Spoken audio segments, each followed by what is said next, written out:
a Section 18 of the Governor's March 15th, 2020 order imposing strict limitations on the number of people that may gather in one place.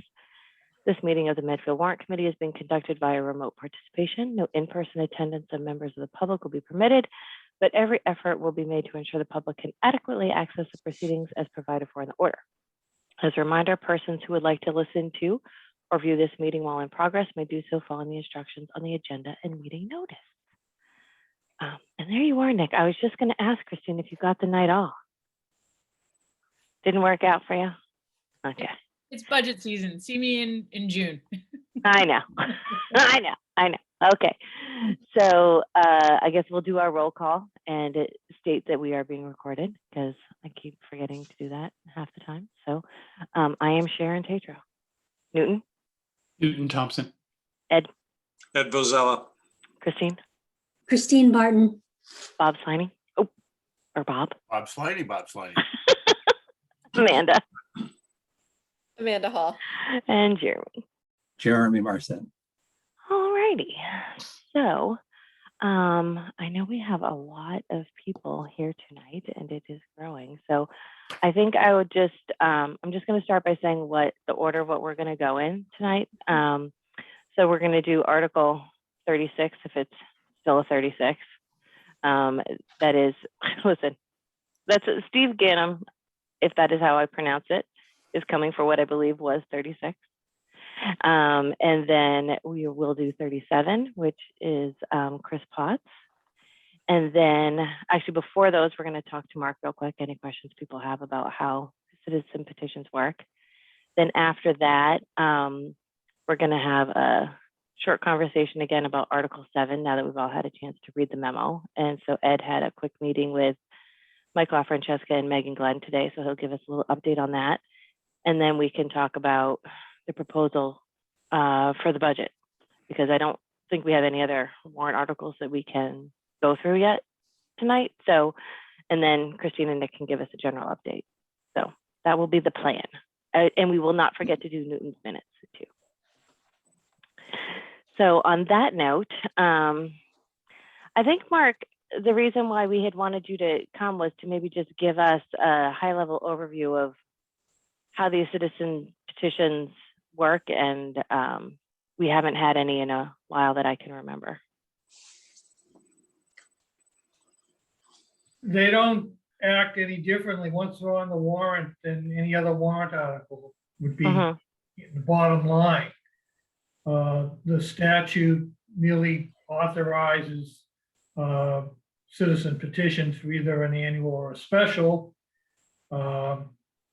There's virtually no case law interpreting the situation. By practice, there have been some kind of generally established rules of the road, if you will, but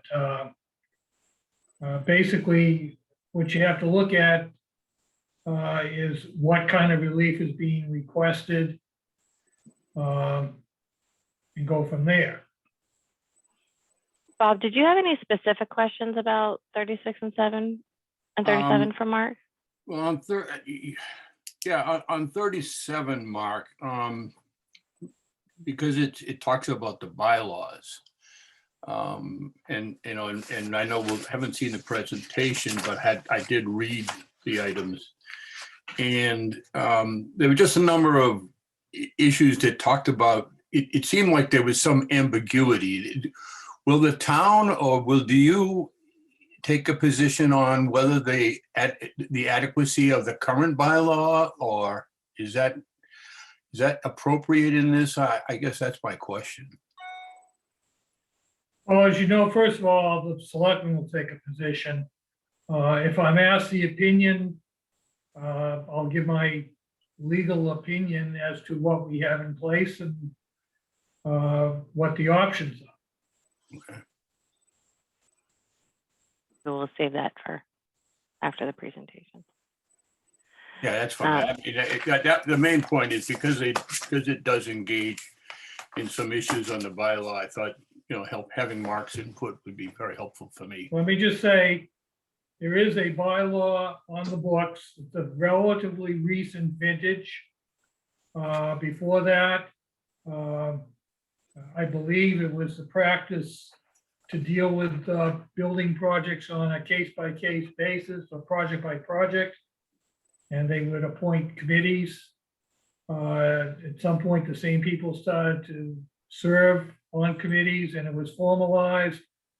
And I believe it was Mike Quinlan that came before the selectmen and suggested the existing bylaw, which I tweaked, but it's not my authorship. And the driver was really the aspect of projects proceeding without any kind of strategic planning and not being properly vetted as to prioritizing the need and what the projects were going to involve and that sort of thing. So that was kind of the focus. Beyond that, there had been regularly appointed by the moderator, pretty much the same people for building projects as they proceeded, certainly in the recent past. So it kind of formalized the process. It made the selectmen the appointing authority, and it required anybody proposing to do a building project to vet it before this building and planning committee. So in going at this proposal, it's to I guess to clarify or to put, well, and that'll be one of the questions later. But is there any question on the legitimacy of the building committee or the committee that has put together at this point in time in terms of their positions or involvement in this program? The short answer is no, but here's the problem. And anybody else with more background that wants to jump in, feel free to do so. But when you're dealing with a school project in particular, it comes under the jurisdiction of the Mass School Building Authority. And they have formalized the process as time has gone on in really an effort to control runaway costs of building construction. At any rate, they have laid out extensive regulations, which are part of the Code of Mass Regs. One of those includes the formation of a school building committee when an applicant is proposing a project that will be eligible for MSBA finance. And notwithstanding what it's a 2-page regulation. And it starts out by suggesting that it be set up in compliance with local charter and bylaws and processes. That being said, if you read on, they have a series of recommendations as to who serves on that committee.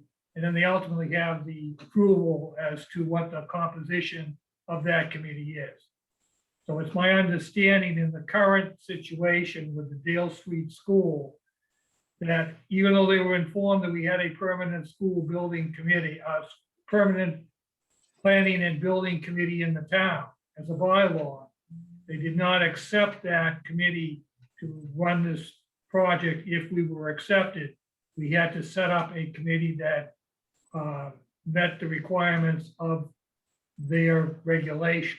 And that's how the separate, whatever they're calling themselves, relating to Dale Street or whatever, came into existence. Gotcha.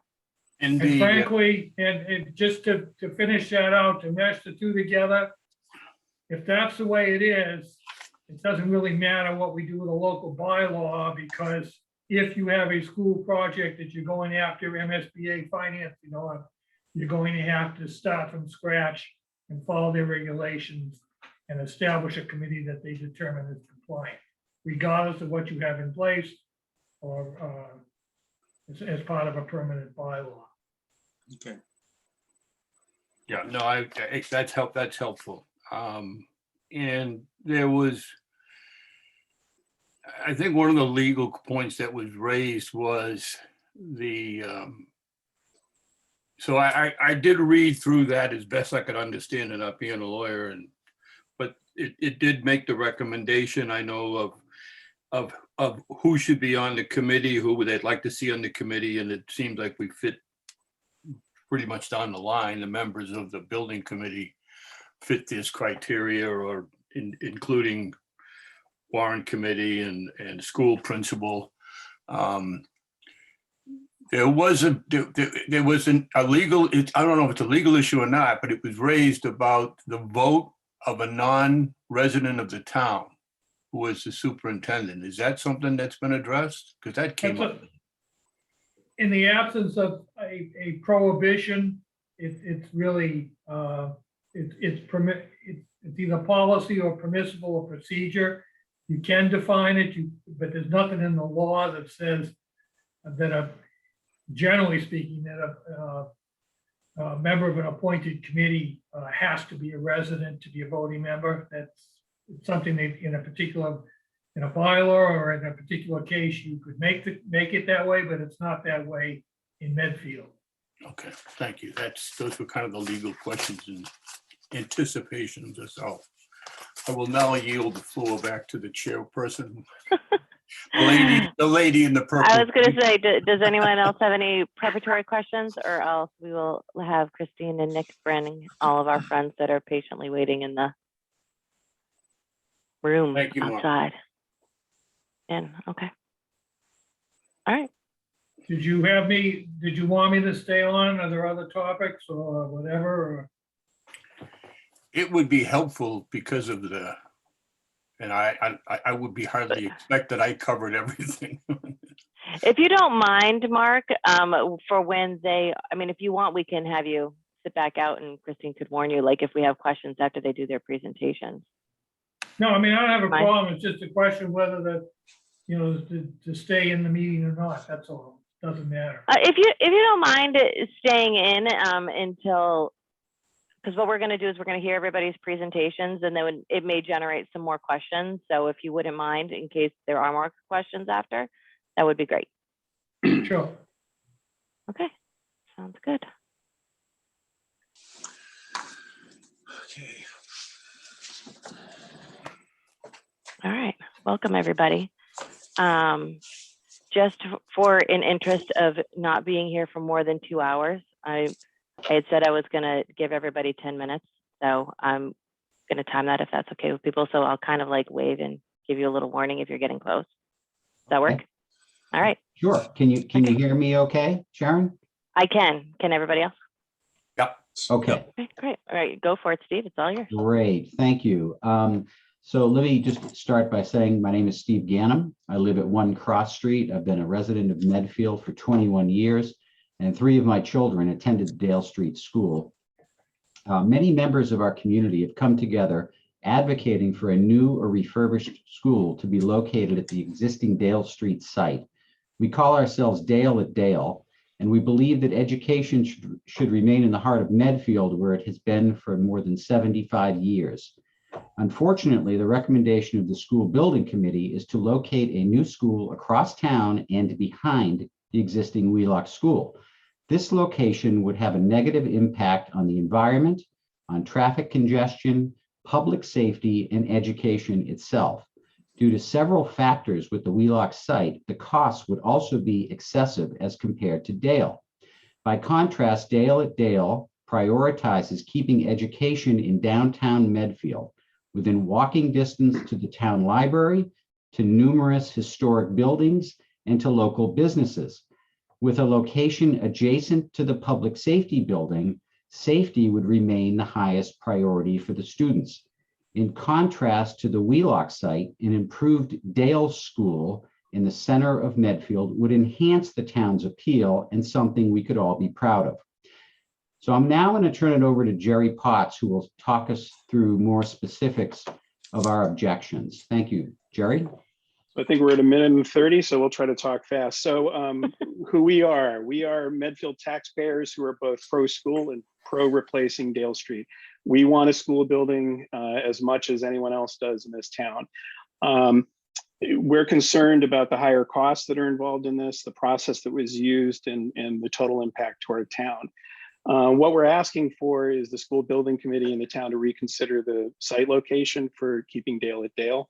We're also requesting that the enrollment projections that were used be re-examined. We now have 3 years of actual results. When NESDEC originally did the projections, they said they would be willing to revisit them in 3 years. We are trending significantly below the projections that they had from a few years ago, and we believe that that the enrollment numbers are too high. We also believe that the presenting it here is actually a prudent thing to do. We believe that presenting this now actually has the potential of stopping us from failing at town meeting, which none of us want. We want a school. So we think this provides a good opportunity for us to be able to address the concerns that are being voiced right now. Let me talk about the cost concerns. First of all, the building at Wheelock is the most expensive option, both upfront and ongoing. We will be adding a new building at Wheelock. This is adding to our existing building inventory. This is not replacing something. We are adding another 575 person building at a time where we're already struggling with capital expenses on the existing buildings that we have. We believe that renovating Dale we know it will receive a higher reimbursement from MSBA, and it'll bring the building up to the current energy and sustainability standards. We also believe that if we think creatively about this, a new and renovated Dale Street designed with mixed use in mind could also provide park and rec facilities potential and defray ongoing maintenance costs. Now, we're very much aware that MSBA will not reimburse for if we were to expand the Dale Street project to include facilities that could be used. But our belief is that if we're going to spend 50, 60, 70 million dollars on a building, that the traditional approach of sort of siloed buildings doesn't make sense. And we would like the town, even though the school building committee wasn't charged with this, the town and the taxpayers will have to deal with the additional costs of, after moving to Wheelock, of having to find something to do with the Dale Street, which we have concerns about. We're also concerned about the process. I'm actually going to quickly, I apologize. There are 2 different decks that are flying around here, and this one is actually not the one. So I apologize. So there were some additional things that I wanted to say on this. So our concerns on the cost, basically, this siloed approach that we have on doing excellent buildings, but all sort of in a vacuum.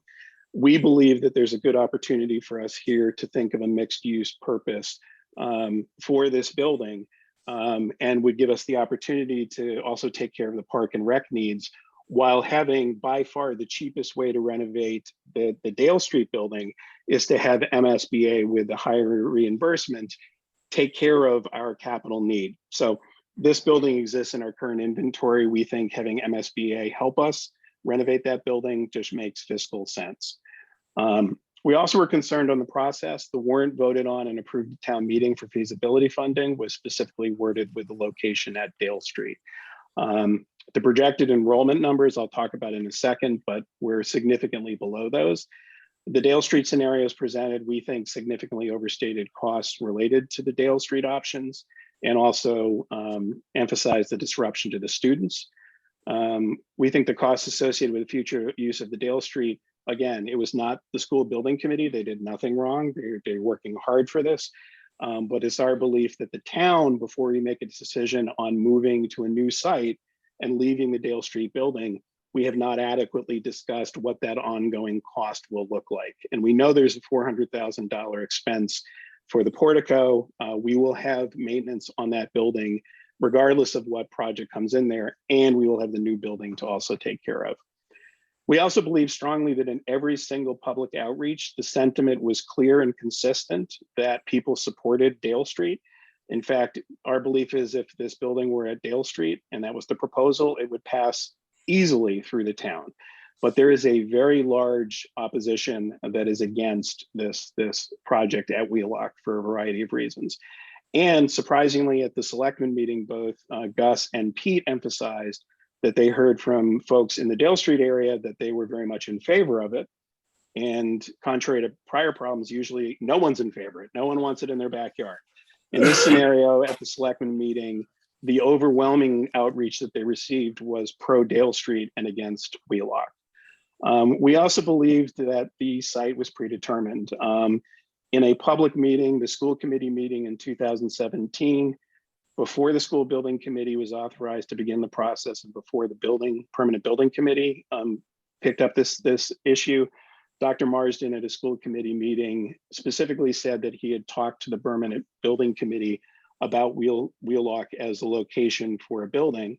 And when we went to get the 2017 minutes for that meeting, unfortunately, there are no meeting minutes that are approved for 2017 or 18, which is another concern just on buildings of this size.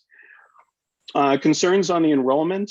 Current Dale Street enrollment is 400 students. The projection being used for this building is 575. That is a 44% increase. To put it in perspective, we reached our peak in 2005 in the district at 3,100 students. We had 2,600 in 2020, 2,500 students in 2021. And to emphasize this point even more, Blake can hold 900 students. We're at 600. So we're 300 under capacity there. The high school can hold 1,000. We're at 800. So we're 200 there. And both Wheelock and Dale today are 100 students under these 2005 peaks.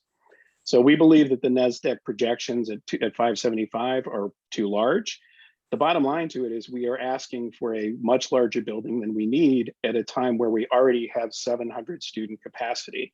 So we're concerned that taxpayers will be paying for 875 empty seats in our schools. Finally, the concerns on the process at Dale and Wheelock. The assumptions made in the presentation for the Dale Street option emphasize modulars during the construction with a projected cost in the millions. No information analysis was presented on far less costly and disruptive options, like I just mentioned, using Blake with the 300 excess capacity there, or Wheelock with at least 100 in excess capacity.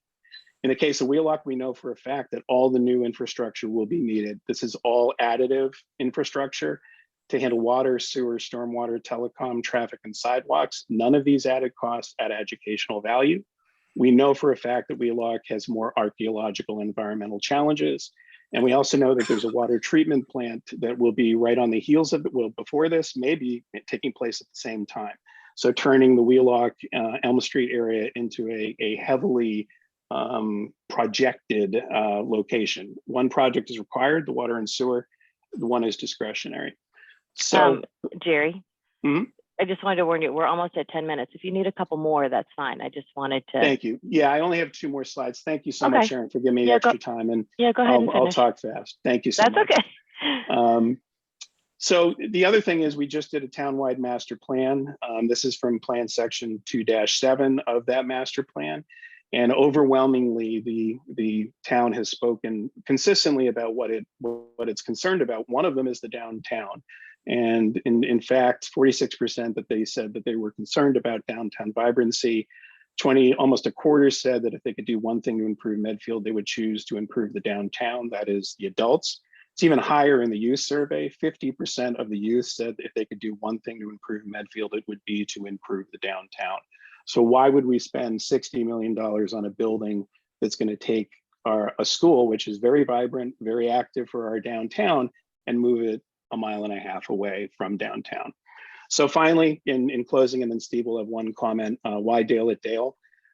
We believe the costs are significantly lower for this project. We're not adding additional inventory. We're having MSBA help pay for an existing asset and improving it for the town. We believe it also aligns with the priorities that were voiced by the residents in the townwide master plan: open space, vibrant downtown, easy for you to say, traffic mitigation, maintaining town character, protecting our natural resources, and supporting great schools. We think it does all of those things. It won't require all new and expensive infrastructure, won't require any additional traffic or safety mitigation, could take advantage of higher MSBA reimbursement. It's not going to take away any open space. It's also not going to require expensive field replacements like the Wheelock option. And finally, we think, done correctly, that we could solve multiple problems with that $50, $60, $70 million by addressing some of the park and rec issues at the same time. So I'll turn it back to Steve for the close. Okay, really quick, Sharon, I know we're running No out of worries. time. So in their rebuttal, I let you go over, I'll let everybody go over a couple. okay, minutes. so in their rebuttal, we think the other side is going to say they've been working on this for 4 years and that they have the expertise to make the right choice. and that they've also heard public feedback. Well, they've heard public feedback, they just haven't listened to it. They'll also say that too much has already been invested in this project and it would be a disaster to change course. But what they won't say is why a Dale won't work. And they will also not cite a single compelling reason why the Wheelock location is the right one. The reality is the Wheelock location is the wrong choice, and it would be a mistake to throw good money after bad money by continuing to go down this path. And we feel that the upcoming vote at town meeting will just confirm that. The town is not supportive of Wheelock, and we ask the Warrant Committee to send the same message. Thank you. Thank you all very much. I believe that we'll stick with one article at a time. So I think that Mike Pastore was going to come in. Do you want to let Mike in? Hey, Sharon, can I just make a quick comment? Because the closing statement, we want to make sure this is not a debate. This is a presentation of facts. Okay, yeah. So it's not a chance, but before we go into that, this is, I think, is actually good for the town, because the issues that are being addressed need to be addressed, and they have been addressed in a number of different cases. You'll hear facts on both sides. I think it's really important, to get this quantified, to get the facts out, and to have this conversation and have it at the vote. I don't know if you want to hold comments till later, but I have a serious problem with the concerns on the process, and I can. Why don't we? How about this, Bob? Why don't we let Mike Pastore do his presentation, and then we as a group will put a pin in your thought. How's that? Okay. No problem. Okay. So let's listen to Mike, and then we'll talk as a group before we do 37. Okay. And the former chair returns. Do we get to see his face? There he is. Look at that. Friends and former colleagues, always good to see you. Particularly when I'm not keeping time. Yeah, right. I'm going to time you too, sir. Please do. Okay. Why don't I hop right into it then? I am Mike Pastore. I am here as the chair of the For Our Kids, For Our Town PAC, as a parent of 2 young children, and as everyone on this meeting knows, someone who understands the fiscal pitfalls we're facing, and I understand how busy you guys are right now with I hear 50 warrant articles, which would absolutely make my head explode. So we'll get right into it. Obviously, I'm here to ask the Warrant Committee recommend dismissal of this article. Steve's preface about what our rebuttal is honestly couldn't be further from the mark. Obviously, I disagree with most everything from what is, in my opinion, a very thorough and informative slide deck, but we intend to spend the next 5 months leading up to special town meeting to explain why that isn't relevant to this article. And that's what I would like the Warrant Committee to keep into focus, that, we're not talking about Dale versus Wheelock. We're talking about this article and what the article is asking, town meeting to consider and the school committee to do. I have a number of concerns with the article. 3 I would describe as technical or procedural. The first is that this is an article at one town meeting that purports to limit an article that's set for a vote at a different town meeting.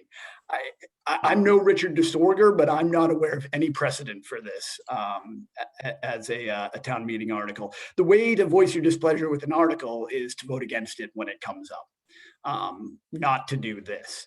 The second is that the article to approve funding on a new school, as we all know, needs 2/3 of the vote. This article needs only a simple majority. So in my opinion, hamstringing an article that needs 66.3% of the vote with one that needs just 50% plus one person is not a level playing field.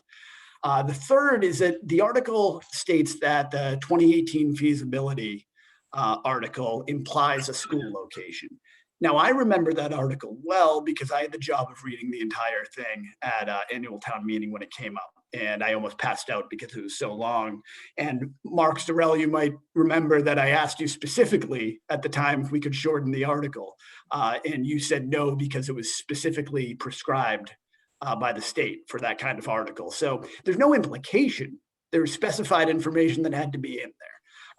And you know, in reading that over, I pulled it back up. I'm not entirely sure where the implication idea even comes from. But those are my technical and procedural issues. But you know, the most important substantive issue to me is that this article is an identity crisis. Chris McHugh and Jerry and Steve and their team, they're doing the town a service. I firmly believe that. They're consistently bringing to light issues that need to be discussed and understood with respect to the school. Chris and the other supporters have been steadfast in their message that they want community involvement and community input of where the school's going to go. We're of the same mind there. I just don't know how this article gets us there. In reality, rather than foster debate, the article will deprive the town of 5 months of it. And even if this passes, what does it tell us? It tells us that some number more than 50% of the people that attended this particular town meeting at this time want the elementary school to stay at Dale Street. Does it tell us what most of the town wants? No. Does it tell us what special town meeting in the fall will want? No. This is a regular annual town meeting. It's not going to be advertised as anything to do with the new elementary school, meaning that many people with vested interests in that issue might not be in attendance. And it's going to be another pandemic annual town meeting. I mean, I'm not sure what attendance is going to look like this year, but if we remember last year, there were 144 voters at annual town meeting. That would mean that 73 voters could vote in favor of this article for it to pass. 73 votes would set the tone of the debate over this immensely important decision for our town. 73 votes. I will say it one more time, 73 votes. This just is not the way to have this debate. So I'm asking the Warrant Committee to vote to recommend dismissal. But separate to that, and Bob, I know that you said this isn't a debate, and I don't intend to turn it into one, but I would ask Chris, Jerry, and Steve to consider withdrawing the article, because if you believe in your position, then fight the article at special town meeting. You know, bring that slide deck as a roadshow around and convince everyone that you're right. And you know, if you win, then you know that I will reach my hand out or my elbow out and congratulate you. But that's the right way to do this, not with this article. I yield the Got floor. it. You yield your floor. Okay. All right. Well, then we're gonna pass you back out, and do you guys want to have a little bit of conversation about this one before we hear Chris's presentation on 37, or would you rather have a conversation about both of them together? Is there a preference? I'd like to keep them separate. Okay. Well, then, do you want to take a pin out of what your comment was before? Well, my comment is, you know, we're getting input from both sides, which is very healthy. And I think that there are a lot of points that are raised in the slide deck that Jerry presented, and I appreciate their work and concerns. And I'm just gonna, maybe I don't want to be personal about it, but the concerns in the process, you know, the MSBA process and the like, those can be explained. I'm troubled personally by the last bullet that talked about a predetermined decision. And I guess maybe as a member of the committee and having sat through a number of presentations, I'm not sure that that's maybe I'm reading it wrong, but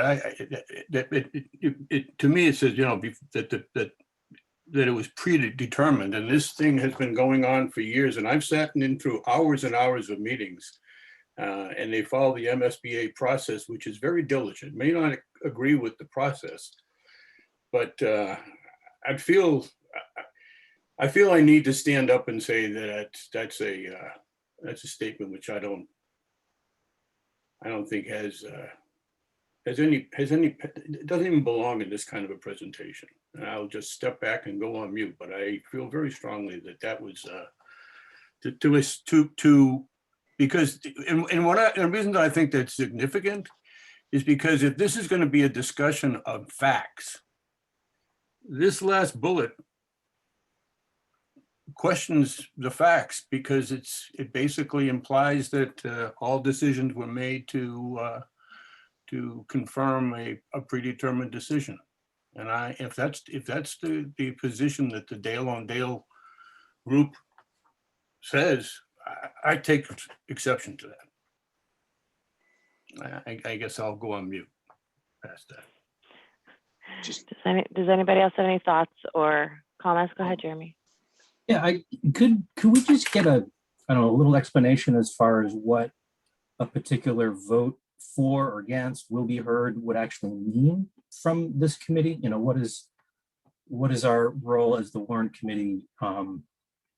I think similar to and Mark and Christine, please correct me if I'm wrong. I think that if we vote to recommend the article, it is voting to affirm what it says, which I believe is send a recommendation back to the committee to reconsider that it be at Dale rather than at the Wheelock site. And if we do not recommend the article, it is saying that we don't think they need to reconsider it. And I think to be heard just means we don't take a vote on it, I guess.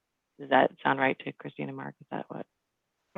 Yeah, and just to put this in context, this is a non-binding vote, basically an advisory opinion by town meeting. And so I guess to put it in super layman's terms so we understand, if we vote, if this passes, even though it's non-binding, it's just basically tossing it back, asking them to take a second look and to change the location. Is that in super layman's terms what's going on? Whatever political consequences it may have, it has no legal one. So if you've got a huge attendance there and everybody voted overwhelmingly for this, maybe that would get some people's attention politically, policy-wise, but legally, it's simply a sense of the meeting, if you will. Okay. Ed, did you have something you wanted to say?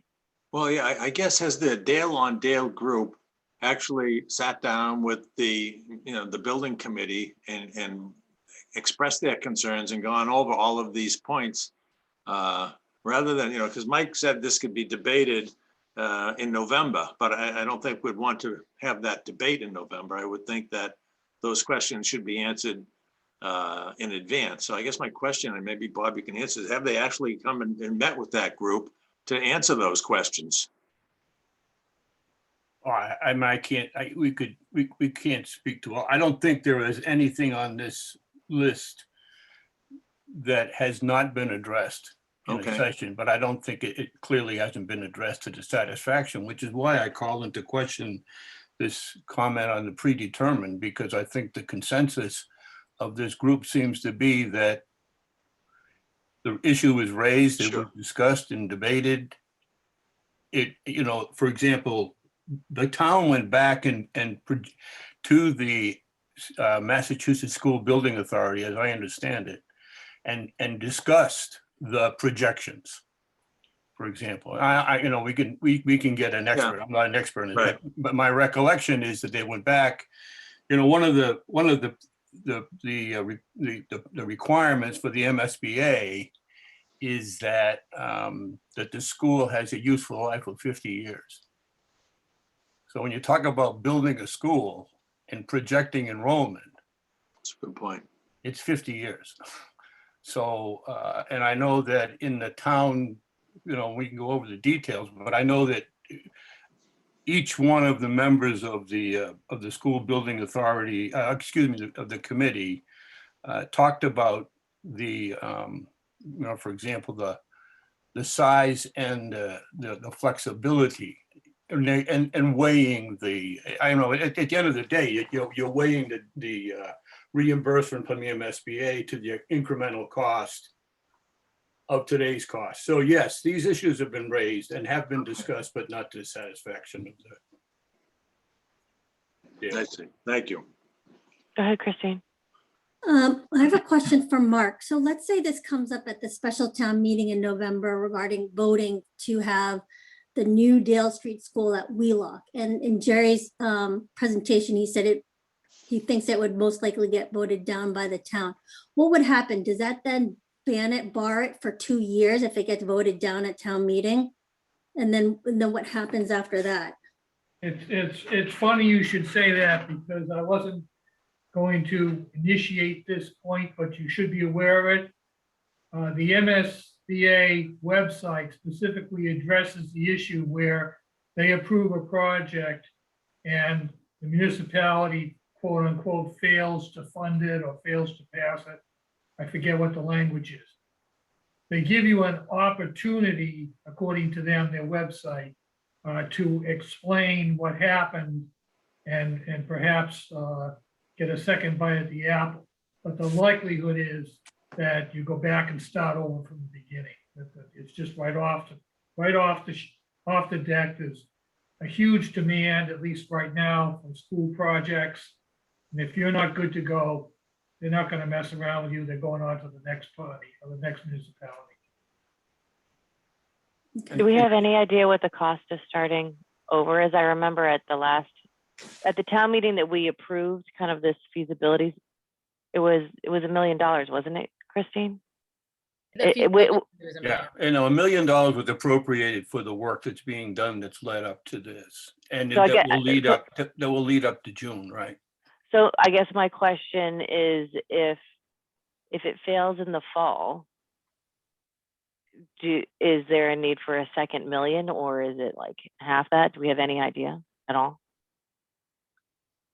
I don't think anybody's looked at that, to my knowledge, in the committee, but I think that, when you introduce the idea of a multi-purpose building, it's a totally different design. I think that, I wanted to make a point on Christine's question, because a number of points were raised here about relative costs. Every cost that's been presented to this date have been estimates. And the project cost, based upon the approval back in January, will be done in June. So that's when it's due with the MSBA, the projected cost for the building. So making comparisons of costs beyond the estimates that have been given to date, they're not finalized yet. When you say June, do you mean this June, or do you mean June of 2022? No, June of 2021, because Okay. they will, which is after the town meeting, is my point. So the final cost that will go to that won't even be done until June. Madam Chair, Yes. if I could just, based on my 26 or 7 years experience in municipal law and building projects, make a comment, which is that the starting over costs pale in comparison to what the costs of a delayed project are, because construction costs continue to rise. When I first got into this business, $100 a square foot was considered a lot of money. And I don't know what this is, but it's got to be up around 1,000 a square foot, something crazy like that. And it's only going to continue to go up. We've also been fortunate to have a period of extremely low interest rates. And when you're borrowing, that's critical. And the further out you go, the more volatile that's likely to become as well. So those are considerations that militate for doing something sooner rather than later. Gotcha.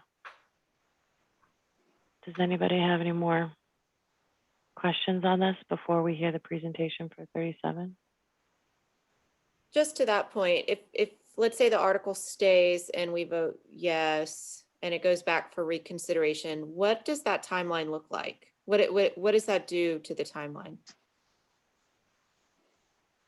Well, I think, and Mark, you can answer this maybe better, but my experience, again, I just want to explain, I'm a non-voting member of as I explained to you all earlier, so I'm here to observe and add where I can. It's unclear. The comments from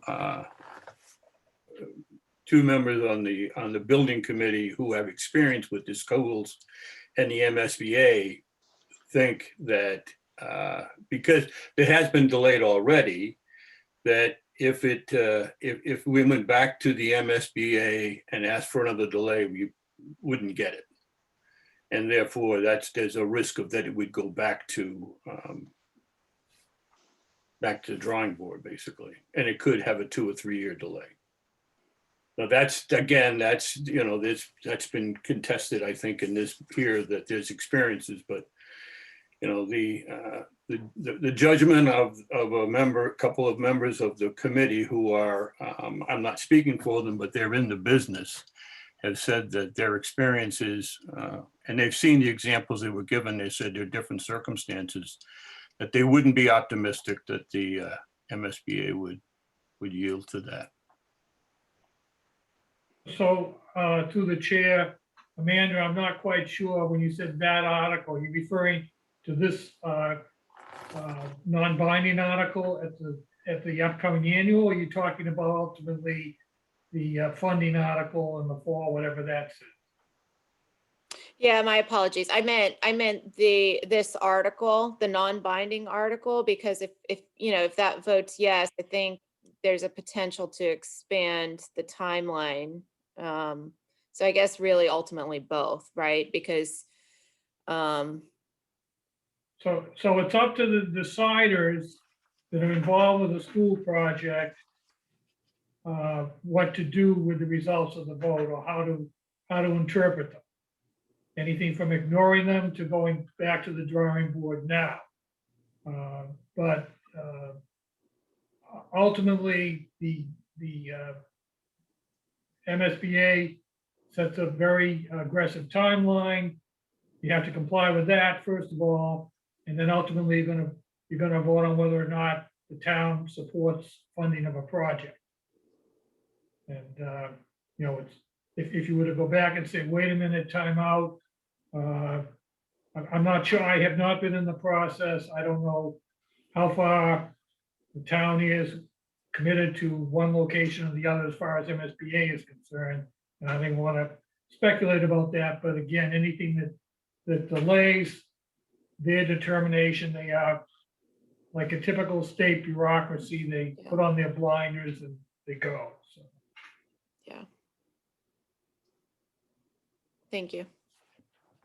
Does anybody else have any other questions on this one or discussion on this one? Okay, before we bring people back in for 37, I do want to acknowledge that there are comments in the chat, but I'm not going to go through them because our ground rules were the debate on this is going to happen at town meeting. This is just for factual. And I do want to state that I don't think we should be calling into question Bob Sliney's facts from attending meetings that I also attended. So when you come back in for 37, we're not going to address 36 anymore. We're just going to move on to 37. Okay. Okay, Christine. I'm on it.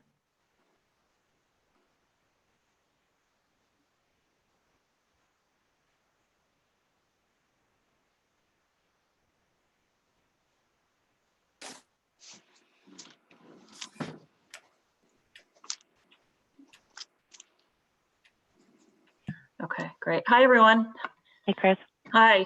And you'll be pleased to know that when I timed myself on this, I was actually much shorter than 10 minutes. So, Fabulous.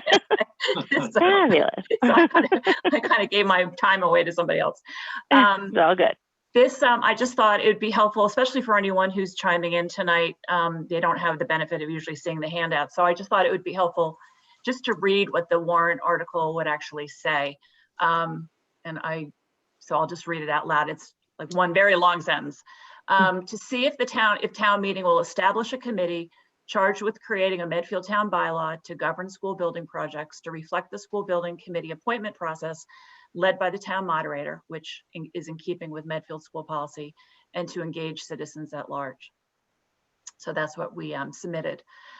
And so, I think there are three, why is this, this is basically a study committee. We're not giving specific directions of how to amend an article.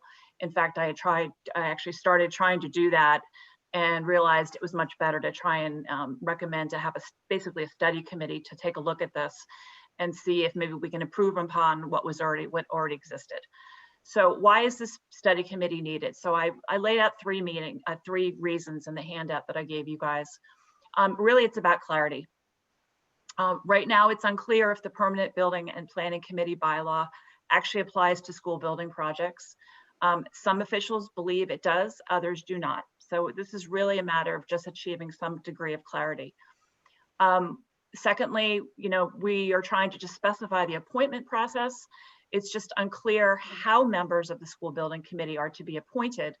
What is the process? What are the restrictions? What are the membership restrictions? For example, the permanent building and planning committee bylaw prohibits town employees from serving on its committee. The school building committee currently includes a town employee as a voting member.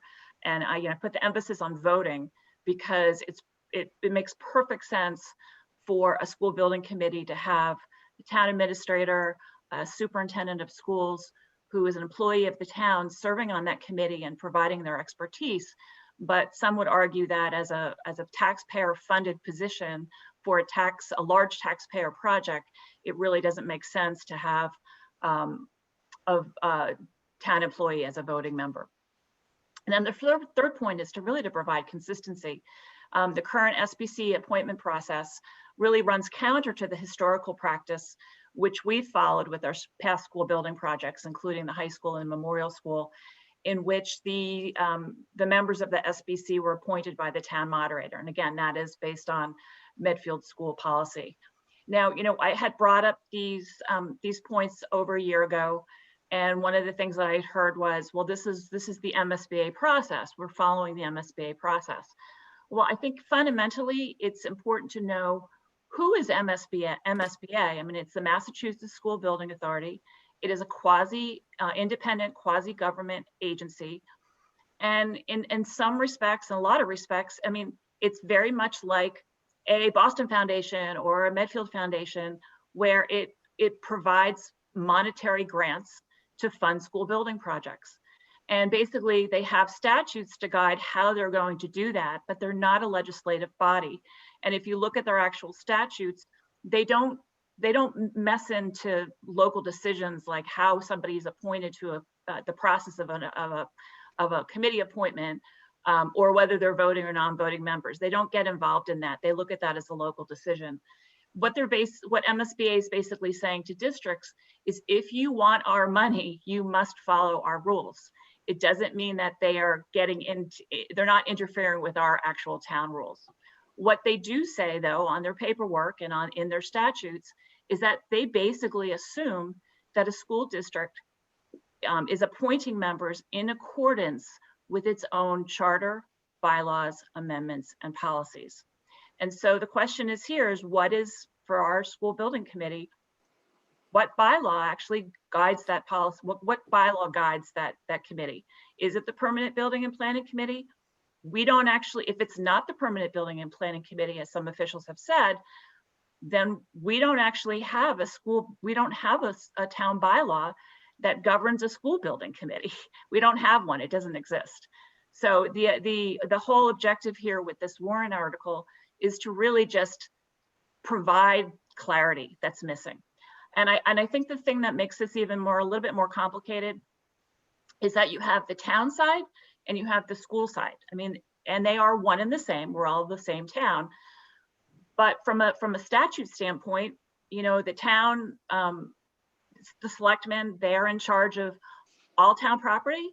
But on the school side, Chapter 71, Section 68 basically says that the school committee is in charge of all of its schoolhouses, including finding a suitable place for the school. And so oftentimes the statute that governs the town and the statute that governs the school, they're often in conflict. And so one way to kind of, you know, figure that out is to have a bylaw that actually provides some clarity. And I think, you know, if you look at the handout that I gave you guys, I pulled out some examples of other towns and what their bylaw and town documents say. Wellesley, Needham, and Weston are three really good examples. And I think if you look at, if you were to compare our existing permanent building and planning committee bylaw with some of the ones that exist in other towns, you'll look and you'll say, you'll understand that we're missing some parts in the existing bylaw. And so it's really just a matter of, again, having a study committee that can try and sort this out a little bit and provide a little bit more clarifying language. And I think, again, you know, for our past projects, it has been our town moderator who has made those school building committee appointments. And that is based on school policy that dictates that process. And those were also MSBA projects. Let's see. And I think, now I know my co-petitioner, Jeff Hyman, is here. I don't know if you wanted to add anything to this in case I forgot to mention anything. No, that sounds good to me. Hi, Jeff. Hi. Sorry, I don't have video. No worries. Yeah, I think that's it. And I mean, I should also add that those three examples I know are there are many more. I mean, MSBA is really great about providing reports and records. And so I'm waiting to get some documents from them that actually shows the various schools that have been in their pipeline or are currently in their pipeline, that shows the makeup of those committees. I should also add that too, you know, the form that we submit to the MSBA that basically is a signature of the chair of the select board. In some ways, it's almost like a notary. It's almost like a notary signature. You know, that signature does not mean, from MSBA standpoint, that signature doesn't mean that that the selectman is in charge of actually doing the whole appointment process. They're just certifying that we've sort of met the MSBA requirements. And I also think too, just one last point, I really liked the Wellesley policy statement, and I guess also for the benefit of the audience, I just think the Wellesley policy statement does a really good job of reconciling sort of the conflict between town and school responsibilities. And it basically just says, you know, while school committees in Massachusetts have authority and responsibility under the general laws for establishment and maintenance of school buildings, the committee recognizes that the scale of the school project requires a broad-based process involving multiple town boards as well as interested residents in order to build consensus around the project. To this end, the school committee and the Board of Selectmen create the school building committee. So this is a joint process. And that's it. Okay, well, thank you, Chris. Appreciate that. Okay, and so I think that Mike Pastore is going to come back in again.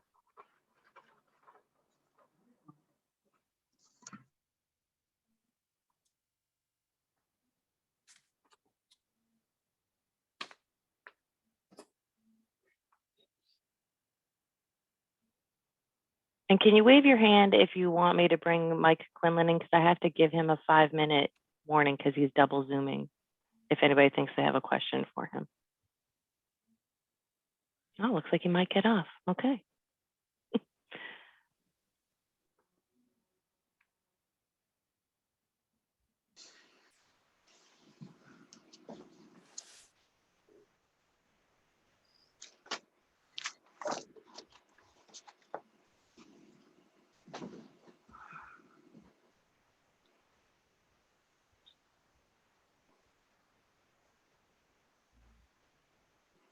Hello again.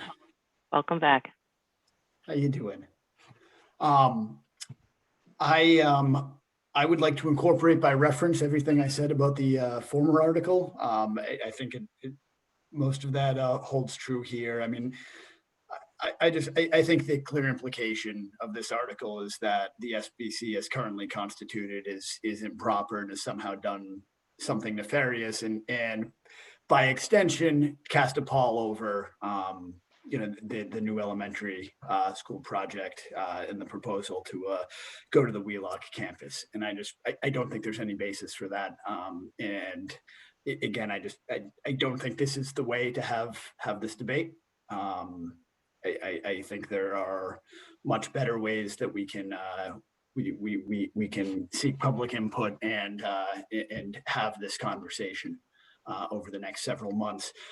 So that's all I had to say about that. I did want to clarify one thing from the previous article is the idea of this being another pandemic town meeting and having a smaller number of voters as usual. I don't believe quorum is being reduced for this one, but I would still I would still expect numbers to be far lower than normal since we're not out of the woods yet. So everything I said about having a very small number of people make a very large decision holds true.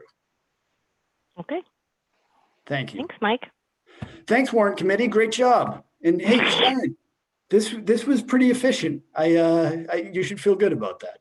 Okay, thanks. I know how to chair better than you. Yeah, you sure do.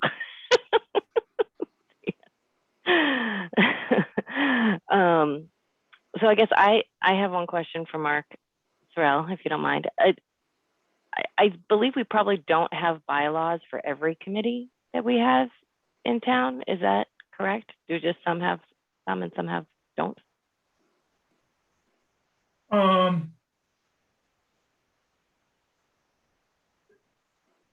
I guess the question is, in this particular case, this is a particular committee with a bylaw, fairly comprehensive bylaw that addresses its composition and what it's supposed to be doing.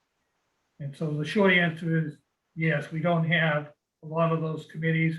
Obviously, we have you folks by bylaw as well as charter. And this is another established committee. We have the Affordable Housing Trust. So we have some examples of fairly detailed committees where they're permanent, they have a substantial job to do, and it was felt to be a need to really address it. Right. So the bylaw in question was written for the Permanent Building Committee, and then I guess because they're members of the School Building Committee is why, or maybe that's what's suggesting to being added or to be considered in Article 37. The school, what we have is a permanent building planning committee. That was I don't know personally, but my understanding was that MSBA was apprised of the fact that we had this permanent committee, and they rejected them and said, no, it doesn't comply with our regulations. And therefore, a determination was made at the town level in response to create a new school building committee for this project that attempted to address the requirements of MSBA.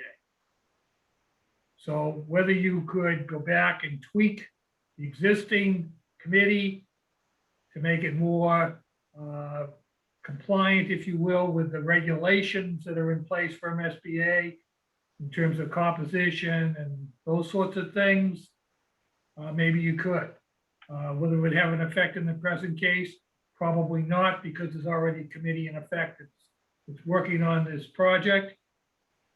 If you're talking long term, to be perfectly honest, to my way of thinking, it's almost moot, because it seems to me all the school projects are pretty well done as far as construction or expansion once this one is addressed. So the question is, what are you setting them up to do? Gotcha. Yeah, I remember back when I first was appointed on this committee when they wanted a warrant committee person, and I started to do that. I just remember we had kind of like a set of committee, and Christine, you can probably clarify with this, but like we needed to have a warrant committee member and so many school committee members, like there was all of those pieces. But I think that was, correct me if I'm wrong, like a Medfield thing, because when the MSBA came back and said, you need to have these, or was that when I was at it? Because I just remember when I had the position before Bob, like we don't vote because we're not seen as part of the committee in the MSBA's eyes. I'd have You to remember? defer, yeah, I'm trying to think. I'd have to defer to Mike and Jeff on that. There was a maximum number, and actually Nick might know because Nick did some work at the MSBA, but there was a maximum number of voting members on the committee. That's why I'm not a voting member, but there's a member of the Board of Selectmen that's a voting member. So I'd have to go back and look at the process when we appointed everybody. So the problem becomes the larger the voting membership, the more difficulty you have with reaching a quorum. Gotcha. So you get a huge committee with all voting members, and then you're trying to get them together for a meeting, and problems arise. There's a critical number, and then once you get beyond that, it becomes almost impossible. So notwithstanding what Chris had said earlier about the, and I had alluded to it as well, 963 Code of Mass Regs, which is the Massachusetts School Building Authority regulations. They talk about appointing consistent with local processes. They then spend a whole paragraph going into great detail as to who they want to see on that committee. And then as you follow on, the next succeeding paragraph gets into they have to approve the committee, and gets into the criteria that they'll apply to determine whether they're satisfied with the committee or not. And then, of course, as with any state agency, you've got your statutes, you've got your regulations, and you have the actual practice as to what goes on. And that's generally some sort of a hybrid. Gotcha. And basically, in this case, comes down to them saying, no, this is who we want to see. No, this is what we want you to do. Great. And I just asked Christine to bring Mike Quinlan in because maybe he knows the reason why we had a different Medfield versus the MSBA, because I remember I was on the committee and then I wasn't voting on the committee, and then, but I still came. Well, hopefully I can shed some light, Sharon, because There you go. Could you? unfortunately, not everything has been said here has been accurate. So maybe I can give you a little bit of the history. I'm certainly not going to opine on either of these petitions. But in regards to the school building committee and how it was formed, the one that exists today, and then you guys can discuss how it may decide to be formed in the future. But so the MSBA has sort of some minimum representation that they look for on the school building committee. So they will look for an executive authority. So for us, that's a member of the Board of Selectmen. It could be a mayor, if like Mayor Walsh is on the school committees, school building committees in Boston, or at least he was before he got approved today. You know, in a city, it's probably a mayor, and in some cities, it's a city council. Some towns may have a town manager, or a strong town manager that has more authority. So for us, it's the Board of Selectmen. They require some member of a finance committee or warrant committee, so that's why we have that. They require someone that's MCPPO certified, so we have that. And that just has to do with procurement. Thank you, Christine, for suffering through that class. And then they require professionals, or rather town residents with professional experience, preferably in building construction. And then there's some other different ones that they go through, but then from there on out, it's up to the town to add members as they see fit. I mean, as Mark referred to, you could end up with 25 members. The MSBA won't care if we wanted to add that many, but it does become cumbersome in terms of actually trying to have meetings on a regular basis, and then setting quorums, et cetera, which is why it was limited. Now, I wrote the bylaws for the Permanent Building Committee, so I'm very familiar with those. And that was written very specifically. That unfortunately cannot govern this project because of the state's involvement that require additional membership. That said, the entire Permanent Building Committee is on this committee and overseeing it in their duties as such. The standard practice for school building committees and MSBA programs are that they are appointed by the executive authority. That for us, that's the Board of Selectmen, and that's why the Board of Selectmen appointed the school building committee. As I noted, in Boston, it would be Mayor Walsh. He would make up the committee and decide who gets put on it.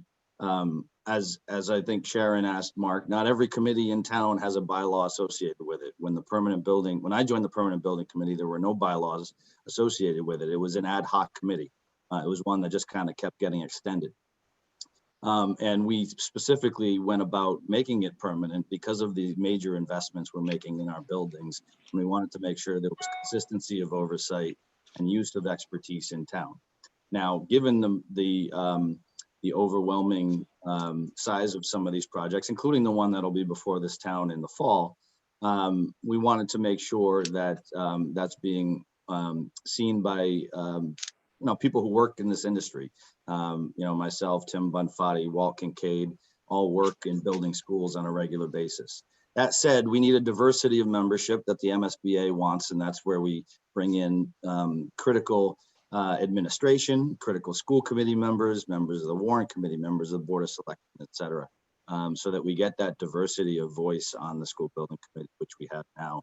Our facilities director, Amy, as well, not making sure I don't go through every single member, but so that is standard practice for MSBA projects, that the executive authority in the town appoints the committee. That's how this committee was formed, and I won't speak to whether that will be the way it's performed in the future. That'll be up to somebody who has a higher salary than I do in town. So I hope that answers a little bit. Just to clarify, Mark, the MSBA never rejected the Permanent Building Committee. We knew up front that just the Permanent Building Committee overseeing this project would not be accepted by them, and we needed to add those members. So that was done before the selectmen performed or appointed the full committee. We knew we were going to have to add that, so those members were added. And then we submitted that to the Board of Selectmen. Gotcha. It's a good thing you have a very good long-term memory. So excuse me, just to follow up, Mike, while you're still there, and through you to the chair. So hypothetically, you can go back to the Permanent Building and Planning Committee and broaden the composition, having in mind that they might be taking up school projects, and broaden it enough that it would also satisfy or likely satisfy MSBA going forward in the future. You could do that. My take on it is that school building projects don't occur frequently enough to do that. The building committee is charged with much more than school projects. We oversee all municipal facilities in town. The school projects happen, you can see the last time we did one was over 20 years ago. So, I'm not going to opine to what's the best way to do it. If you want to create a bylaw that states the process for when that occurs, then so be it. I'm not going to be against it. But to me, it seems like a level of effort that's not needed. We have a lot of ad hoc committees. So if a future school building, committee needed to be formed, it could be done then. And if somebody wants to write up bylaws that govern how that happens, have at it. All righty. Does anybody have any more questions before we let Mr. Quillen go back to his other Zoom? I'm off that other one, by the way. So you got my full attention for the rest of the night if you need it. Thank you. Appreciate that. Anybody else? Okay. All right. Well, you can go back to the peanut gallery if you'd like. And there he goes. Okay. Does anybody have any discussion questions amongst us on 37?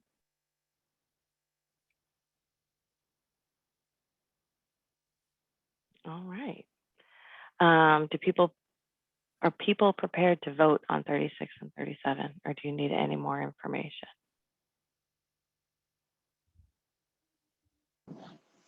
I'm going to take by silence. Sounds like people are okay to vote. Does someone want to either make a motion to either recommend, or I guess a motion to dismiss? We just need to know whether or not we're voting in the positive or the negative for no confusion. Can we make a motion to be heard? Yes, a motion to just be heard. I think we have to vote. Do we have to vote yes or no? So you can take a vote that you'll be heard at town meeting, but you will have to take a position before the town meeting. It's Right. recommended that you have a position on each article, according to the bylaw. So I think, Jeremy, if you want to abstain, you can do that.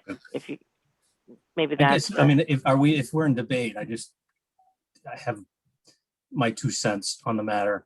I would love to hear your 2 cents, Jeremy. So, you know, having this before us as a citizen petition and an article now, maybe prematurely forces us to maybe make a decision and vote a particular way. Mm-hmm. I know I still need a fair amount of information to, you know, before I can, you know, vote in the fall town meeting. So I was anticipating a lot more information coming, you know, our way through the coming months. Having said that, it feels like a vote of either yes or no is a sort of a determination that I'm not sure I'm comfortable to make yet. Hence why I was questioning if we could be heard. You know, so that's kind of my 2 cents at the moment. I have to say, I'm in a similar camp with Jeremy. I think there's a little bit more I'd like to look up and think through. Yeah, I personally, and I've been engaged in it. I would encourage if more conversation and review, and specifically, I would encourage to, if you haven't already done it, go back to the public documents that are in the website, because there's information that goes back to the origin. And I think for this committee, at least from my vote, I was reading it quite a bit today, and I still have quite a bit to read. But having gotten the slides today and the issues that were raised, I think it would be important for me to continue to look back, and for all of us, I think, to look back and see what issues, which of these have been discussed and addressed. So I do think it requires further. From my perspective, I would not vote tonight. That's fine. I mean, we can be to be heard for the warrant hearing, and then we have the month of April. We just have to vote before town meeting. So if everybody would like to be heard next week, then I don't think we have to vote on that, because if we don't vote, we're just to be heard by default. So if nobody makes a motion, we'll, for at least, I think we're talking about 36 right now, we're definitely going to be to be heard. It sounds like people aren't ready to vote tonight on 36. Sound good? Okay. How about 37? Would anyone like to make a motion on 37, or do people also want more time on that and will be to be heard next week on 37, and we'll vote on that in a month or so?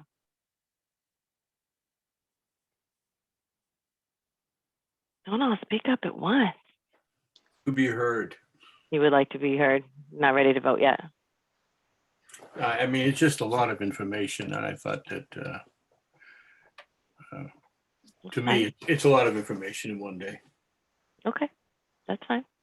Everybody else okay with? We'll just take a to be heard on this one, and we'll discuss again after the flurry. Does that work? Okay, once again, 2 things not accomplished. Yay, team. So let's, Nick, do you have the memo that we got from Jeff Marston last week? I do. So I thought maybe we could just bring that up since all of those joining us tonight have not probably seen it, that it might help them be able to see what Ed's going to just walk us through quickly, and then we can discuss the status of Article 7 and maybe actually take a vote. Okay. It's all yours, Ed. Okay, why don't we go right to the, Nick, right to the schedule. One showing the numbers. Okay, there we go. If you could just lower that just a little bit, okay. Well, we. So, Ed, would you mind, like, just because I think there's a lot of people listening tonight that don't know what this was for, could you maybe give a super high level what this was before you run through the numbers? Sure. Back in November, December, when we were talking to the schools, they were estimating just how much incremental expenses they were going to incur as a result of COVID-related expenditures, PPE, additional teachers, TAs, et cetera. And at that time, they were projecting, well, close to 700,000 in incremental expenses for the entire fiscal year. And at that time, we knew that we would have in free cash additional funds for Chapter 70 and unrestricted government aid to the tune of about $676,000. So what we said is, let's have an article at town meeting that would enable us to offset these incremental costs that the schools have with this incremental free cash that we have of $676,000.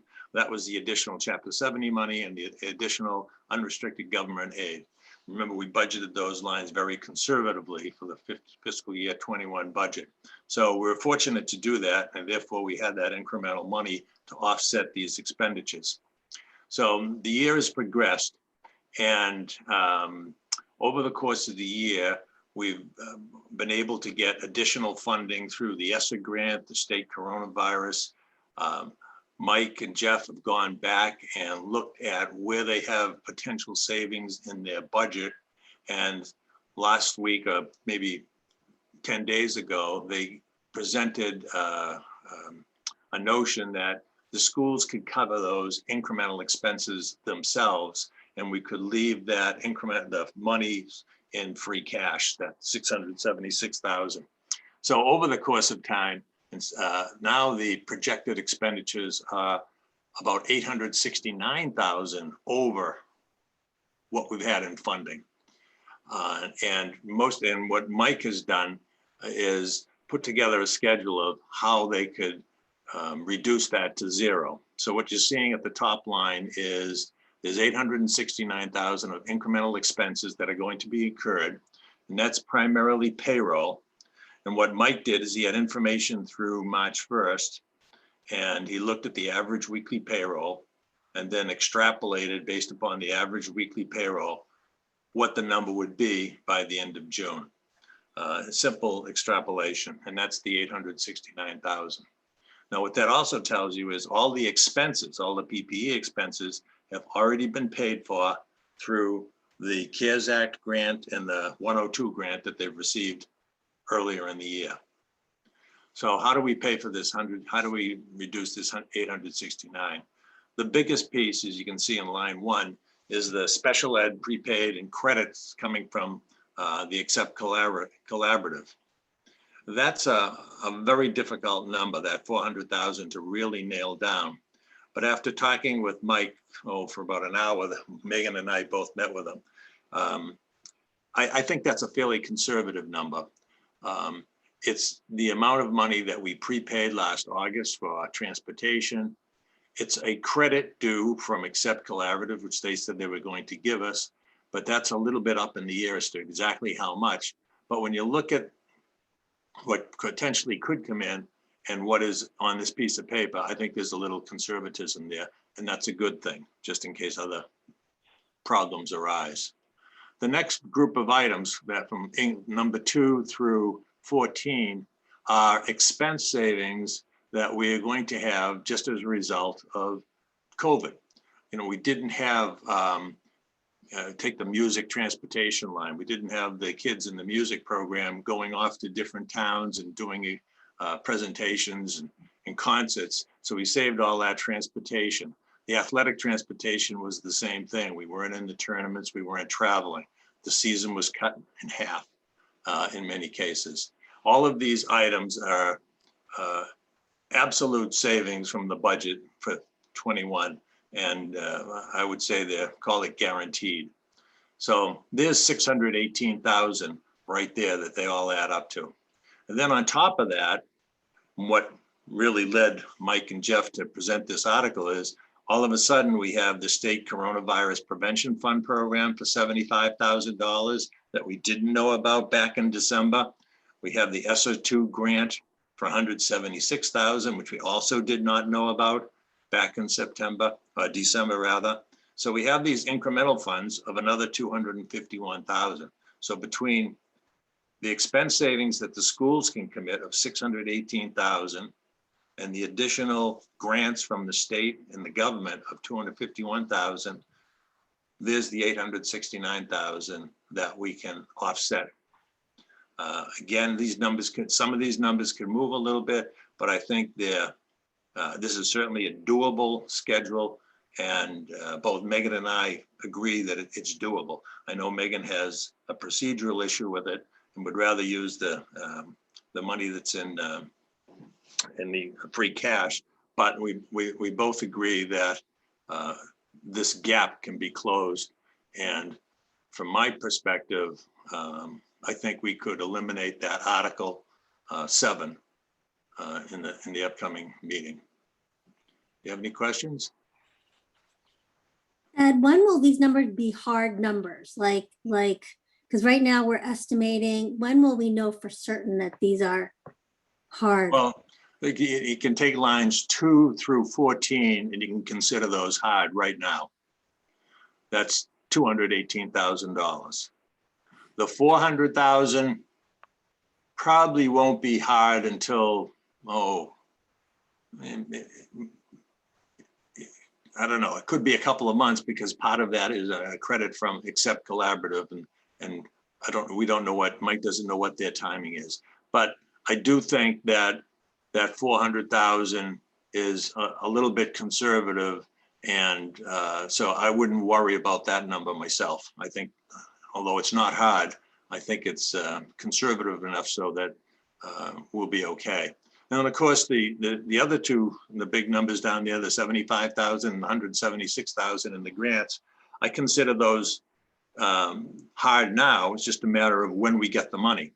The only hold up right now on the ESSER2 grant is them approving the grant, and you have to apply for it, and 60 days, I guess, after they accept it, you get the funds. When we talked about the timing of that this morning, we basically thought that would be in 2 months from about now. So what's that, May. So it would still give us time to assign expenses to it. The one thing that is a slight caveat within that $176,000 is that 20% of that money has to be used for remedial education for the children, because a lot of kids just in these Zoom sessions fell behind. And so 20% is earmarked for remedial services for those type issues. So if that was reduced by 20%, let's call it 35,000, that's the only number that could be suspect. But again, I think do you think number one was conservative enough to not worry about that? Yes. Okay. I do. Yeah. Okay. And just one other comment is if we decided to go away and leave that Article 7 in, and we took that amount of money out of free cash and offset this 869,000, what would happen is the schools would be coming in significantly under budget for fiscal year 2021 by that 618,000. Plus whatever we use of that other 250. So that would go into free cash. So basically you'd be taking it out and then replenishing it. So it's, 6 of one, half a dozen of the other. That's been my favorite. That's been my procedural. favorite thing. It's procedural. It's procedural. But Ed, I'll give you a credit for this because I think it's the detail is a level of transparency and clarity that I think is, to me, is very useful. So whilst you could say it, one goes off in the other, seeing this detail and having the school budget commit to this, I think is constructive. And I do put emphasis on appreciation for your diligence, because number one, one could say, oh, wow, it just happens to get to 869. Well, that's because of the number one. And you say being conservative, in my judgment, is a good sign. So appreciate the analysis and the work to get you there. Well, you can thank really Mike LaFrancesca and Jeff, because that was it. They put the schedule together. It was all of their work to come up with this, and I'm glad they did, because I really think just from an optics point of view, had that not been brought up and we use the free cash, then all of a sudden we have free cash again coming at the end of the year. That would, that wouldn't be very transparent. No, I know it says a lot. It says a lot for the one town approach. That really does, and I think that I not to diminish what Jeff and Mike have done. They knew the Ed was coming, so they wanted to make sure they got it right. Yeah. So what I would like to entertain is that we take a vote, yay or nay, on whether or not we would like to recommend to the selectmen that Article 7 be withdrawn.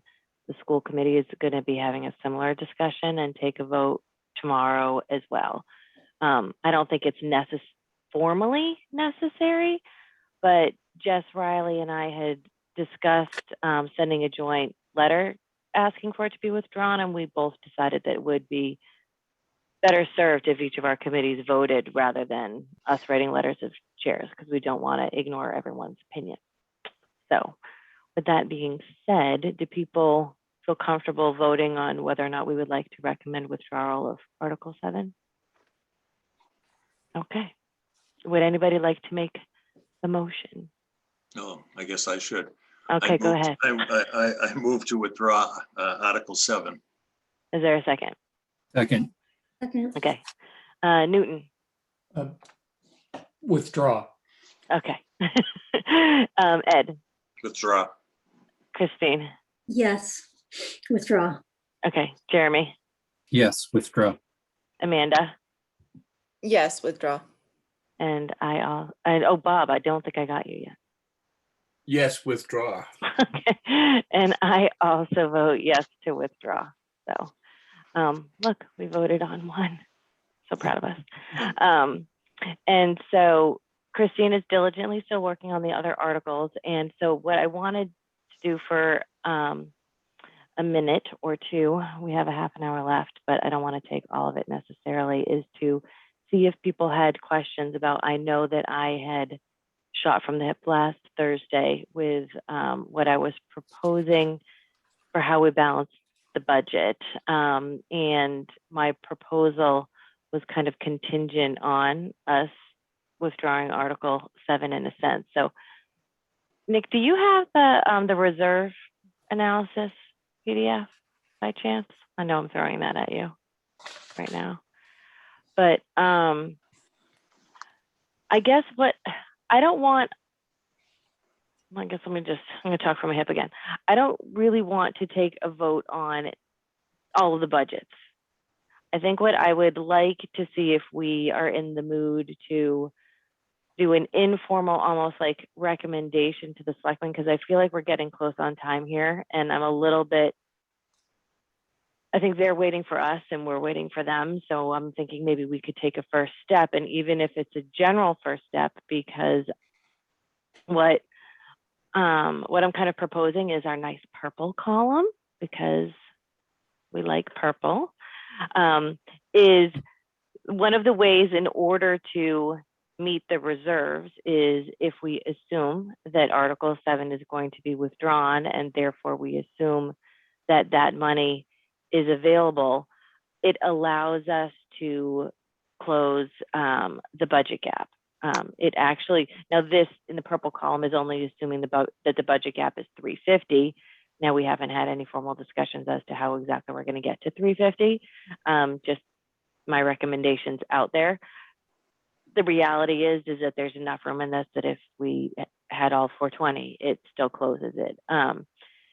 It also, in that orange line, shows how much potential extra there is for transfers to stabilization or anything else that kind of sees fit. So I feel like for us to get a final budget back, those kinds of decisions need to be made. And I'm a little bit inclined to think that the selectmen need to toss that back at us. And I don't know what everybody else thinks. Like, I kind of feel like, Christine and Nick will probably make a presentation to the selectmen and they would say yay or nay. But I feel like when we eventually vote, it would not have a deficit. It would have either some cuts or no cuts, and it would probably do something to say, what do you want to do with this extra $500,000? Do we want to transfer it to stabilization? Do we want to pump up capital? Do we want to what? And I guess I feel like normally we are presented with what is going to be done and then we vote on it. So I think what I'm asking is, do we feel comfortable tossing them at least some recommendation points so that they know where our heads are at, whether or not we all feel comfortable with saying that this 680 or so is available? Because I think there is also some talk about, well, so if we don't say the 680 is available, do we want to use some incoming stimulus money instead? And to coin Ed's phrase from before, 6 of one, half dozen of the other. I think we all know that there's going to be money in order to solve this problem. So the question is, are we saying we know we have this extra revenue that's equal to about 680 that we feel is pretty guaranteed? Or do we want to say it's stimulus, or what? Does anybody have any thoughts or opinions? I feel like I'm starting to ramble. Well, the new money that we're going to be getting is going to have specific ways in which it has to be spent. Is that correct? In other words, it can go towards capital. You can't use it to offset revenue shortfalls, et cetera. So if we know that, go ahead, Christine. We have some, very general guidance that I shared with you last time. I think I emailed it all to you. So you can use some of it if you can show a loss of revenue. We just don't have the actual full guidelines as to how it can be spent. Exactly which infrastructure projects it can be spent on. Can it be spent on capital? So we're cautiously optimistic that those are all allowed, but I don't want to make you promises tonight and then find out, 3 days from now, that there's a different way to spend it than what I'm telling you. So, right. And Sharon, you last week we talked about the capital budget. Yeah. And that this analysis does not reflect any purchase versus anticipated leasing at this point? Right. So there's a capital budget committee meeting tomorrow morning. Okay. So we're going to have an answer on that hopefully on Thursday. But I will tell you that the topic of conversation in the capital budget meeting, if you are inclined to get up very early with us, is going to be what should be the line that's drawn, knowing that we have stimulus, we have potentially a little bit of this extra cash to maybe not lease so many vehicles. And what is that right number? I believe that there is, I've heard some people say, okay, well, if we were saying we were going to do 750 now, so we keep the 750 here, maybe we say we take another 350 or 250 of the stimulus, and that would allow us to buy X amount of cars rather than lease them.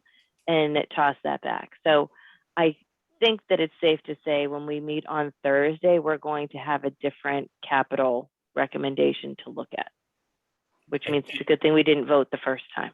And that will change a little bit, something of It that. it may change this, because I don't know if we're going to end up saying it should be stimulus, or whether or not we're going into the orange line, right, Christine? I mean, it changes it. The budget that you've seen all along reflects a transfer of 750,000 from free cash to create the capital stabilization fund. That has not changed in whether or not we borrow or buy outright. It's how much we can afford to do within that 750. But as of today, we have not changed that 750 amount. Right, but the 750 anticipates leasing. It does And anticipate if leasing. you took, Right. and so therefore it might reduce the cost that's in that 750 and allow you to do something else with the difference, right? Well, we're going to do less if we're going to buy things Right, outright. the other Then way we're around. going to do less than what we originally intended when we were borrowing. But the market is changing much quicker than we first developed these recommendations back in December. So think about if we were going to do that entire list and buy instead of lease, we would have to put more money towards it. That was over $2 million, as I recall.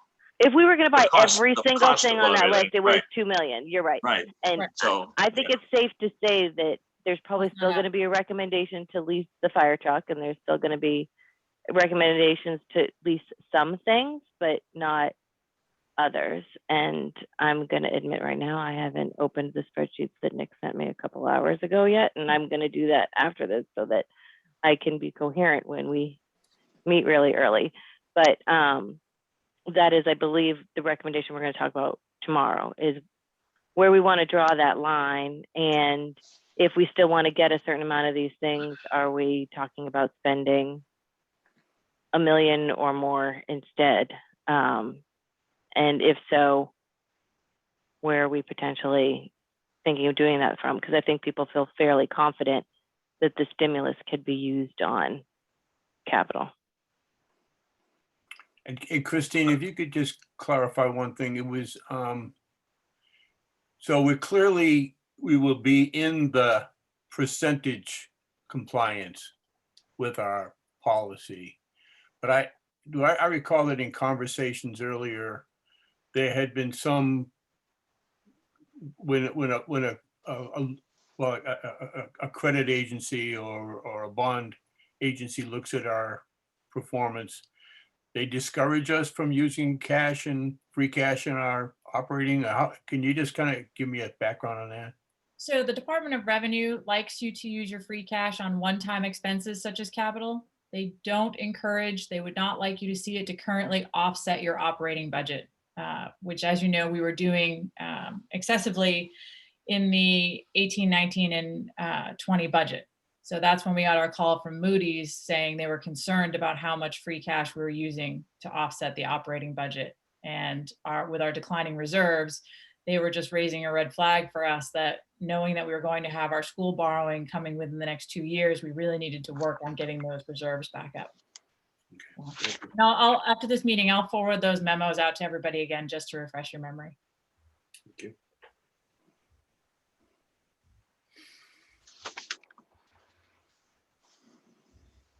Does anybody have any thoughts or So questions? just so I'm clear, Sharon, so your alternatives here, they each include some capital level, 750. Is that assumed? All of these right now assume 750. Okay. That's not one of the line items. I'm sorry, Ed? Is that one of the line? I don't see that as one of the line items. It's well, it's in. You see how it's. Nick, do you want to explain it? It's inside of like the free cash being used, right? Yeah, so the 750 is included in our all funds budget as an expense. Oh, okay. It's already been taken out of this number here for free cash. So it's already been, it's gone. It's been taken out $750,000 for capital, $200,000 to go to stabilization, and Okay. 42,000, excuse me, for OPEB 10% increase. So that $990,000 has already been taken out.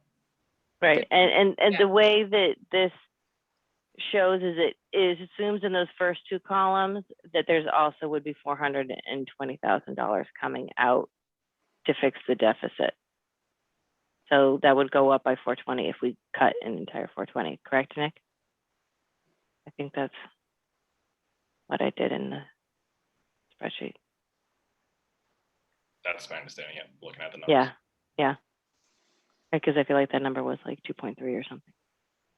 If we didn't fund the deficit. So to split it all down to the kind of, the question is, will we support cutting $70,000 out of the current budget or some portion of that 70,000? Is that really the question?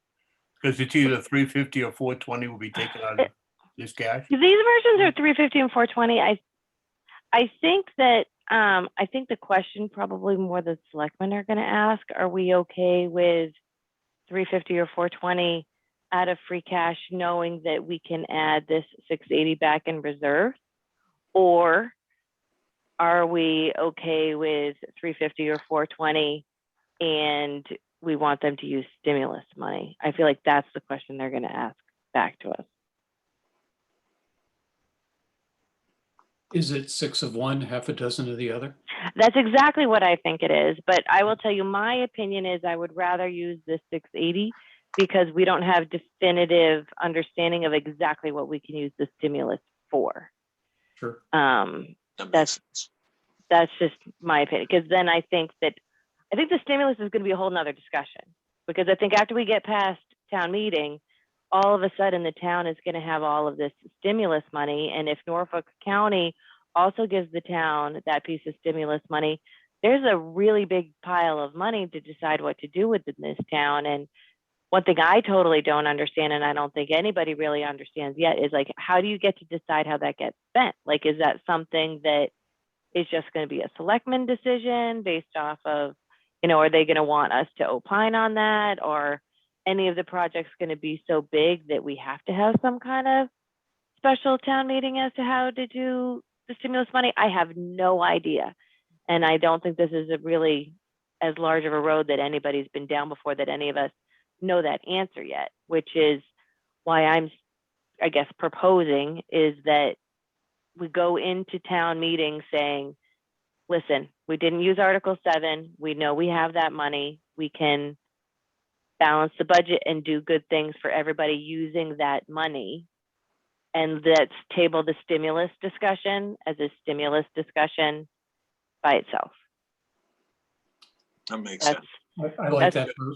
Thanks for the explanation. Yep. Yeah, and I agree with that as well. Okay. So, Christine, do we have to vote on that, or can you just tell them that we said that? No, I will have a conversation with the selectmen about this tomorrow night. Obviously, we'll show this spreadsheet and send this out to them in advance so they can have a chance to take a look at it. The selectmen haven't had a chance to sit down and really discuss any of these proposals. We had just found out, we met last Tuesday, we had just found out about the stimulus money and how much was coming. They really haven't had a chance to do this. I think they've been very clear and loud since the beginning that they wanted the fiscal year 22 budget to include a capital stabilization fund and a mechanism to start the funding of that. They've been clear they wanted to meet the financial policy. That was a deal breaker for them. They also wanted to make sure, if possible, to fix what we did last year. So double up on our stabilization deposit and make sure we corrected our OPEB and doubled up from last year where we cut all of those. I think they've also been very clear they don't want to use free cash to offset the operating budget. They wanted to see cuts to bring us to a balanced budget, but I will have these conversations with them tomorrow in light of the announcement of our stimulus and how we're going to move forward on it. Christine, I think you mentioned it, but you don't have clarity on when we'd get guidance on the stimulus, the use of the stimulus.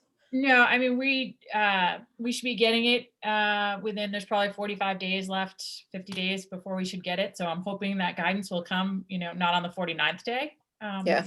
Be helpful. So, there's little bits and pieces leaking out, and some people are saying, you can count on being able to spend it like you did the CARES, where you didn't need appropriation, you didn't need approval. So, we're anxiously awaiting that every day to find out how we're going to do that. And I guess to speak to Christine's point, just made me think of something. So when Ed and I had had a conversation last week with Jeff and Mike and Megan, I had asked them, because right now the 3.99 that the school is asking for was their first proposal. And most of us that have been down this rodeo before, there is usually a second proposal that comes down the road that we haven't heard. And so I asked about that last week when they were starting to talk to us about the fact that they thought they were going to put forward a withdrawal of Article 7.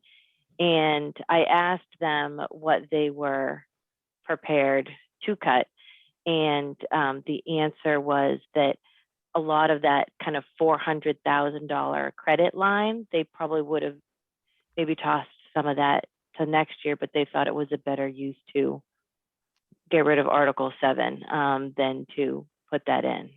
Did I say that right, Ed? Is that what you heard also? I suppose if Jeff is awake and wants to pop in to clarify me if I said that wrong. If Jeff is there, that'd be helpful, but because it's not exactly, because they really couldn't use anything from the current year for next year, because anything that they saved this year would flow to free cash. Yeah. So you couldn't use that to offset anything for next year. I think if the schools had to come back with cuts, it would be, out of the budget as presented. Right. Yeah, I thought that he just said that like some of those transportations could, but he didn't. He wanted to use them against Article 7. I guess is kind of where I was going. So I think that given the state of the planet, I'm not really in the mood to push to take a lot more out of people's budgets than we have to. And I feel like we're in a position that I know I'm usually the first one to sing that we shouldn't be using free cash for operating, but I'm okay with it this year, especially since Article 7 is going away. But that's just me. I think, you're probably on the right path from my perspective, because there's so much, let's say chaos, for lack of a better word, that's reflected in this pandemic, beginning with the fact that we anticipated cuts that didn't come through which created, this Article 7. And then we're not sure where costs are going in and revenues are being affected. So I don't disagree with you in terms of that, perspective, but I would keep in the back of my mind that there was a deficit, and we're going to have to understand it as we go forward. True. Okay. Does anybody else have anything on this topic, or would we like to do Newton's minutes?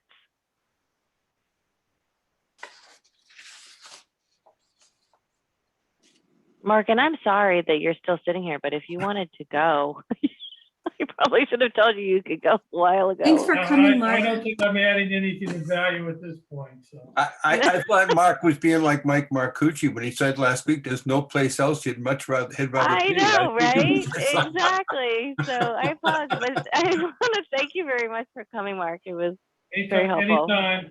Thank you for your input, Mark. It's very helpful. Thank you. Whenever you have your hearing, I expect I'll probably be along. April Fool's Day. Oh, there you go. All right. Thank you. Sounds good. Thanks, Mark. All right, thanks, Mark. Hey. Has everyone had a chance to? Yeah, go ahead, Bob. I got a motion to approve the March 18th minutes as submitted. I second. Second. All right. Newton, Yes. Ed, Yes. Bob, Yes. Amanda, Yes. Jeremy, Yes. Christine, Yes. and I vote yes. And the Brady Bunch, once again, Christine became my Alice. I think I'm just going to pin you there. So funny. Motion to adjourn. Well, okay, I was just going to say, would anybody like to do this? I love Bob. Is there a second? Second. Okay. Newton, Yes. Ed, Yes. Bob, Yes. Amanda, Yes. Jeremy. Yep. And Christine. Yes. And I'm also yes. So hopefully some packets coming in the mail before Thursday so that maybe we can actually vote on some stuff. Oh. Okay. Yeah. Have a nice night, everyone. Good night, everyone. Thanks, guys. Have a good night. Bye. Bye-bye. Bye.